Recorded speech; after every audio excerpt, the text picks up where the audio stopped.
மாநிலங்களவையில் பிரதமரின் உரையை புறக்கணித்து வெளிநடப்பு செய்த எதிர்க்கட்சிகள் நாடாளுமன்ற வாயிலில் நின்று ஆர்ப்பாட்டத்தில் ஈடுபட்டு வருகின்றனர். அந்த காட்சிகளை தற்போது பார்க்கலாம்.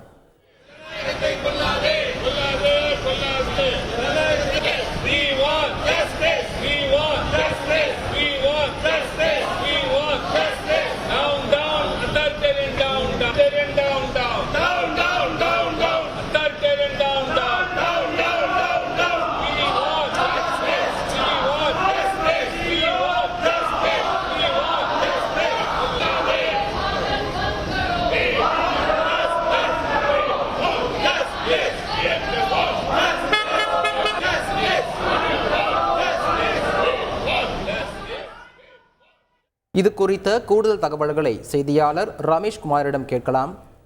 ரமேஷ்குமார், வணக்கம். தற்போது எதிர்க்கட்சிகள் நாடாளுமன்ற வாயில் நின்று ஆர்ப்பாட்டத்தில் ஈடுபட்டு வருகிறார்கள். அவர்கள் என்ன கோரிக்கை வைக்கிறார்கள்? அங்கு சூழல் எவ்வாறு இருக்கிறது? முழு விவரங்கள்.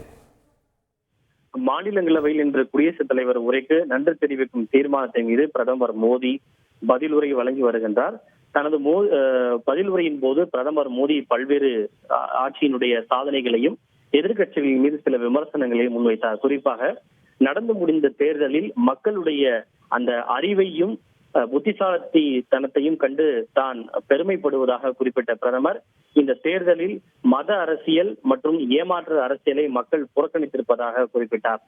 அதே போல முந்தைய ஐக்கிய முற்போக்கு கூட்டணி ஆட்சியில் வேளாண் கடன் தள்ளுபடி திட்டம் கொண்டு வரப்பட்டதாகவும் அதில் 3 கோடி விவசாயிகள் மட்டுமே பயன்பெற்ற நிலையில் தாங்கள் கொண்டு வந்த பிரதமர் கிசான் சம்மான் நிதி திட்டத்தின் கீழ் 10 கோடி விவசாயிகள் பயன்பெற்றதாக பிரதமர் மோடி குறிப்பிட்டார். அப்போது மாநிலங்களவை எதிர்க்கட்சி தலைவர் குறுக்கிட்டு தான் சில விஷயங்களை விளக்கங்களை பேசுவதற்கு அனுமதி அளிக்க வேண்டும் என்று கோரிக்கை விடுத்தார். ஆனால் அதற்கு அனுமதி கிடைக்கவில்லை. இதனைத் தொடர்ந்து மாநிலங்களவை எதிர்க்கட்சி தலைவர் மல்லிகார்ஜுன் கார்கே பேச அனுமதிக்குமாறு எதிர்க்கட்சி உறுப்பினர்கள் தொடர்ந்து அவையிலே முழக்கங்களை எழுப்பிக் கொண்டிருந்தனர். மீண்டும் மீண்டும் கோரிக்கை விடுத்தும் அவர்களுடைய பேசுவதற்கு அவைத் தலைவர் அனுமதி கொடுக்காததால் எதிர்க்கட்சி தலைவர்கள் அனைவரும் மாநிலங்களவையிலிருந்து வெளிநடப்பு செய்தனர். அவர்கள் வெளிநடப்பு செய்ததை மாநிலங்களவை தலைவர் ஜெகதீப் தன்கர் கண்டனம் தெரிவித்தார். நீங்கள் என்னை அவமதிக்கவில்லை, இந்த அரசியலமைப்பை நீங்கள் அவமதித்திருக்கிறீர்கள், நீங்கள் அவையை விட்டு செல்லவில்லை, இந்த கண்ணியத்தை விட்டு சென்றிருக்கிறீர்கள் என்று தன்னுடைய அதிருப்தியை பதிவு செய்தார். அதனைத் தொடர்ந்து மாநிலங்களவையிலிருந்து வெளிநடப்பு செய்த எதிர்க்கட்சிகள் நாடாளுமன்ற வாயிலில் கண்டன ஆர்ப்பாட்டத்தில் ஈடுபட்டனர். சோனியா காந்தி, மல்லிகார்ஜுன் கார்கே உள்ளிட்ட எதிர்க்கட்சிகளை சார்ந்த எம்பிக்களும் தமிழக எம்பிக்களும் இந்த கண்டன ஆர்ப்பாட்டத்திலே பங்கேற்றனர்.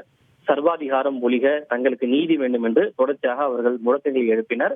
அவர்கள் முழக்கங்களை முன்வைப்பதற்கான காரணம், நாங்கள் பலமுறை எழுந்து நின்று எதிர்க்கட்சி தலைவர் பேசுவதற்கு அனுமதிக்க வேண்டும் என்று கோரிக்கை விடுத்தும் அனுமதி கொடுக்கப்படவில்லை. இது சர்வாதிகாரத்தனத்தினுடைய உச்சம் என்றும் அதனை கண்டித்து இந்த கண்டன ஆர்ப்பாட்டத்தில் ஈடுபடுவதாக அவர்கள் தெரிவித்தனர்.